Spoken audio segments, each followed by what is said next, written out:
only kept her girlish figure, she doubled it. Can you top that, Harry Hirschfield? I'll try. Can you, Senator Ford? I really don't know. Well, how about you, Joe Laurie? Well, maybe. And now Pete may never repeat, but Ward is sure to reward. And he'll tell you how. Ward Wilson. Well, thank you, Charlie Stark. Can you top this as unrehearsed and spontaneous? And our top rule is keep 'em laughing. Anyone can send in a joke, and if your joke is told by the well-known actor and storyteller Peter Donald, you get $10. And this is your host, Roger Bauer. Then our panelists try to top the score on the Laugh Meter registered by Peter Donald. Each time they fail to top you, you get $5 more. Can You Top This is made possible by our fine sponsor. Won't you please listen to this? Fight warm up. Are you all set, fellas, to be very witty tonight? Yeah, ring the bell. All right, here goes the bell for the opening round. And this is on the, sent in, incidentally, by John Jager of Astoria, Long Island, New York. And it's on the subject of something you never indulge in, none of you three, I'm sure, bragging. Bragging tonight. You haven't heard us talk at all, have you? I wasn't listening. Well, Pete, I hope we have something to brag about after you finish with this one. Well, it seems that the two ladies from Brooklyn, Sadie DeKalb and Gertrude Kiwanis, they were discussing their favorite subject, men, and they were bragging about their boyfriends, and Sadie said, You know something, Gertrude? I'm engaged to the most wonderful fella. Yeah, I'm really... Oh, he's so handsome. He's a regular Greek adenoid, you know. Oh, and he's so smart, too. He's so clever and everything, you know. He's a songwriter. He's a songwriter, and he just wrote the theme song for the Louis Kahn fight tonight. And it's entitled Paying for the Ringside, Sitting on the Outside. so her friend Gertrude says, well, gee, I don't think that's so much. After all, I'm engaged to a very, very important man. Gee whiz, he's a big lumber king. And when we get married, we're going to be very rich, and we're going to have a big house with a hacienda and a patio and a lasagna and all those things. Oh, he's so wealthy. He's a big lumber king. He told me business is wonderful, and he's a big lumber king, one of the very biggest. So the conversation ended, and 2 days later they met again. And Sadie says, Gertrude, you're just the one I wanted to converse with. Oh, after all you're bragging about your boyfriend, I seen him yesterday. Whew, some phony. Oh, what a phony. I bet even the wool he pulled over your eyes was 50% cotton on it. Oh, some phony. The other one says, what do you mean? You mean he ain't a big lumber king? She says, yeah, he's a big lumber king, all right. He sells toothpicks to delicatessens. Up and away. 1,000 on the Laugh Meter, Ward. Which automatically gives Mr. Jager $25, puts you boys just out for the last. All three hands up on this round. Oh, that's a subject we know something bragging about. Is very familiar to you. All right, Senator, how about you? Well, I just want to throw this one in. That bragging reminds me of a line that Hedda Hopper had that I think was very clever. She said, a press agent is a man who hitches his bragging to a star. Very good. Oh, that's not a gag. Put it down. That's just a clever line. No, I go ahead. Let the boys get in on this thing. Oh, you want them to start? Well, let's take Harry Hirschfield first. There was a fellow having trouble with his wife all the time. They fought. No, they hated each other, scrapped, and one day he had an awful scrap. And he left the house, went to a saloon to get some drinks, and he got good and drunk, and he got into a fight with a guy, and he stabbed a guy. They had a trial, and he got life imprisonment. And after he was in prison for 15 years, the warden came in and says, I got a message to give you. Your wife just died. He said, hooray! Now I'm a free man. Hooray! It was a little hard going, but the Laugh Meter finally registered 1,000, Harry. That's really stretching him. We'll get to a cannibal. You know, that's a tip-off for me, Ward. Oh, you back in, Senator? Yeah, I can go in here. This I one's mean, for if you keeps. let me. Yeah, come on. I'll get in the word bragging somehow. Well, anyway, this draftee, this was in the last war, this draftee was bragging to his buddies about how rich his family was and his wonderful background and so forth and so on, when a sergeant appeared with an imposing-looking envelope, and he said, whoever knows all about automobiles, kindly step forward.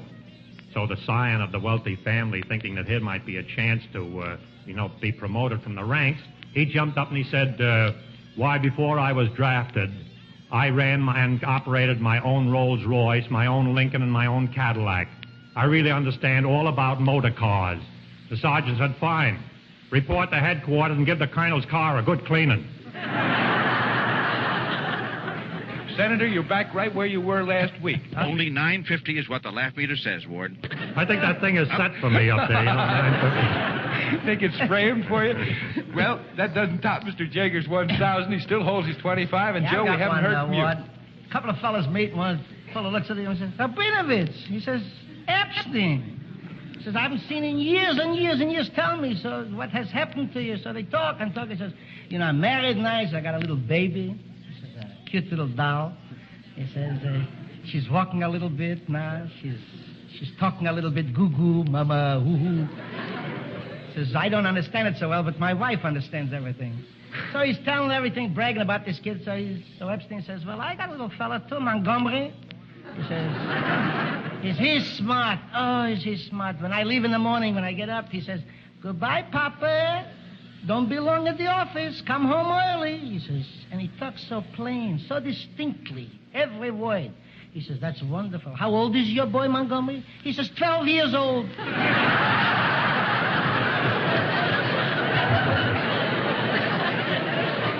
1,000 on the laugh meter, Ward.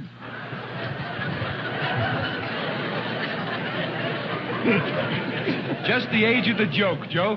All the boys will be back with another round of fun after a word from our sponsor. Let's get back to business of jokes once again now. And here's one sent in by Mrs. Stephen L. Chapman of Morris Plains, New Jersey. And this is on the subject of visitor. Visitor, which gives you quite a bit of latitude. So, Pete, let's go calling with this one. Well, a visitor knocked on the door of Fred Jones' house, and after a little while, the door opened, and there was a huge woman. Oh, a great big Amazon of a woman, and this ugly face. She looked like Lena of Lower Slabovia's agent, this one. Oh, with his face.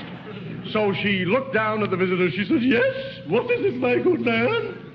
He said, excuse me, but I'm a member of the Passaic Pinochle and Pinball Athletic Club, and I was told to call on our chairman, Mr. Jones. He's the chairman of the party we're having Friday night, and I was told to come over and see him. Is this Mr. Jones' house? She said, yes, it certainly is. Oh, he says, yes, you wouldn't be Mr. Jones or anything. She said, no, of course not. I'm his mother-in-law. He says, well, no, he's our chairman. I didn't expect he'd be so well upholstered. I guess you are. He said, could you tell me where I could find Mr. Jones, please? She said, yes, he has gone fishing. He says, oh, well, I guess it would be pretty tough to find him if your son-in-law went fishing. She says, oh, no, not at all. You can't miss him. Just walk down to the bridge until you find a fishpole with a worm on each end. I think it was stuck on your hand, Pete. 900 is the final score in the laugh meter, Ward. Gives you boys a little latitude this time to top Mrs. Chapman's joke. So let's take a look at Hans and Joe Laurie's as the first Well, to appear. in the war, during the first part of the war, there was the barracks of a lot of rookies, just in, and they were making a lot of noise. Oh, singing and everything. And so second lieutenant opens the door, and when they see him, they say, attention! And they all get up and salute and everything. And everybody is quiet, and they all stand at attention, except one fella. He's whistling and laughing and hollering and yelling. And he finally looks up. He says, stand up, you. So the guy stands up. He says, wipe that smile off your face. Stop whistling. He says, what outfit do you belong to? What company do you belong to? He says, I belong to the Eagle Hand Laundry. I just called for the laundry, that's all. It almost made it. But only 950 is what the laugh meter says, Ward. Which tops Mrs. Chapman's 900. However, she still holds her $10 this far. And, Senator, I think your hand was up second. Well, that guy Joe just told reminded me of Dopey Dildock. He was a private in the last war. And an officer said to him one day, we expect some visitors for lunch today. They're ranking officers from another sector. I want you to stand at the door and call the officers' names as they come in. And Dopey said, call the officers' names as they come in. He said, I know a lot of names I could call them, but who's going to keep me out of the guardhouse? 600, 800, 1,000 on the laugh meter, Ward.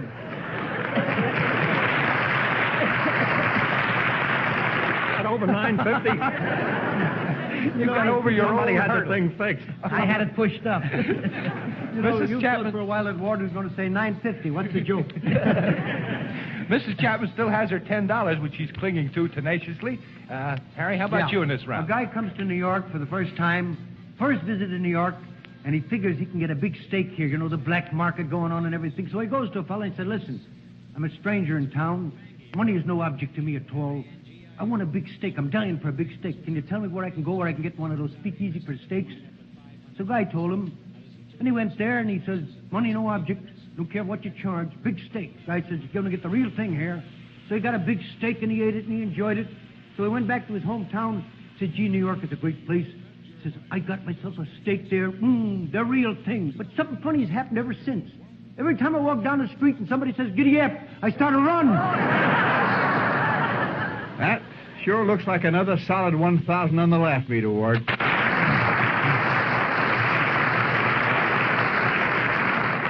Well, here's another one sent in by Mrs. George A. Skinner of Westport, Connecticut. And this is something dear to your hearts, I'm sure. Actors. Actors. So, Pete, you make all the ham out of this one, will you? Well, this happened in the saloon, and little Patty Mulvaney was hanging comfortably on the bar. He'd been there most of the afternoon. All of a sudden, in walked a very, very famous ham actor. Oh, what a ham this guy was. People thought he had freckles. They were really cloves, believe me. Oh, such a ham, this guy is. So he moves right up to Patty, And he says, there, my esteemed and alcoholic colleague. He says, you are looking at the most sensational actor ever to grace the American stage. So Patty looked up and He says, is that so? He says, get away from me, will you? He said, I have another beer, please. The fellow said, wait a moment. I'll buy the beer. I want to tell you about my most triumphal stage tour that I have just completed. Would you believe it, my dear sir? In St. Louis, I rolled the audience in the aisles. He said, hold him in the aisles. Is that so? Get away, will you, please? He said, but wait, let me finish. He said, in Chicago, I knocked them cold. He says, you knocked them cold in Chicago? He said, yes, I did. And let me tell you, in Kansas City, I brought down the house. He says, that's so, you brought down the house, oh, my God. He said, and that isn't all. In Philadelphia, I bowled them over. Now, what do you think of that? I can see that you're impressed. He says, impressed? Yes, I was just thinking what a wonderful house wrecker you'd make. Guess what, Pete? Only $9.50 is what the laugh meter says, Ward. You boys just have a little attitude this time to top Mrs. Skinner's joke. Harry, I think your hand was up first. Well, Ford, Laurie, and myself got an engagement on account of this program. And we went to someplace in Connecticut. I won't give you the name of the town. And they billed us very heavily. You know, we appeared together doing a vaudeville act. So a moron came over to the box office. He said, Ford, Laurie, and Hirschfield, are they funny? The fellow says, funny? We're on there on the stage. You can hear them laughing across the street. He says, what are they playing across the street?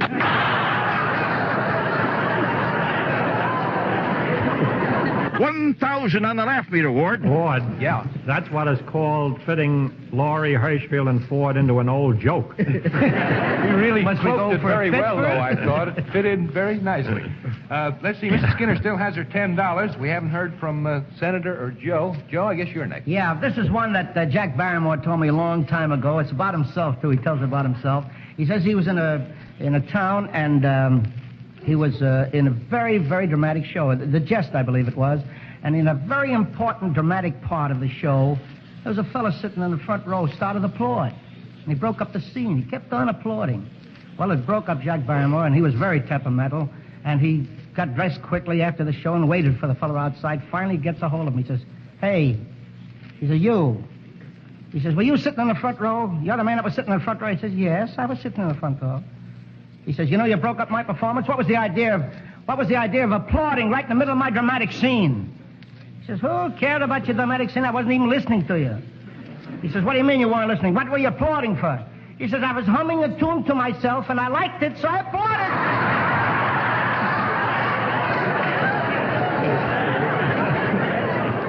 Well, apparently the audience did too, Joe. 1,000 on the laugh meter. Also topping Mrs. Skinner's $9.50. She's still hanging on to that $10. And, Senator, we haven't heard from you yet. Well, that gag that Joe just told reminds me of the guy who was applauding some very bad acting